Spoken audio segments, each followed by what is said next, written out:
আসসালামু আলাইকুম।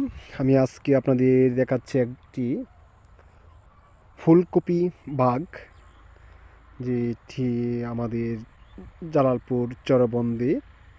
এই ফুলকপি বাগে হয়তো এটি নামিলা পড়ে গেছে। দেখেন কত সুন্দর এই ফুলকপিগুলা ধরতেছে। প্রত্যেকটা গাছই কত সুন্দর করে কপির ধরছে। এগুলা হয়তো বড় হতে আরও সপ্তাহ 15 দিন লেগে যাবে। তবে এই ক্ষেতের মাধ্যমে কৃষক মনে হয় না তেমন লাভবান হতে পারবে, কারণ এই কপিটা যখন বাজারজাতকরণ হবে তখন এর বাজারের চাহিদা আরও অনেকটা কমে যাবে। এখনই স্বাভাবিক 10 টাকা 15 টাকা করে কপি পাওয়া যায় বাজারে। তো কৃষক মোটামুটি এবার এই ক্ষেত্রটিতে অনেক লসে আছেন।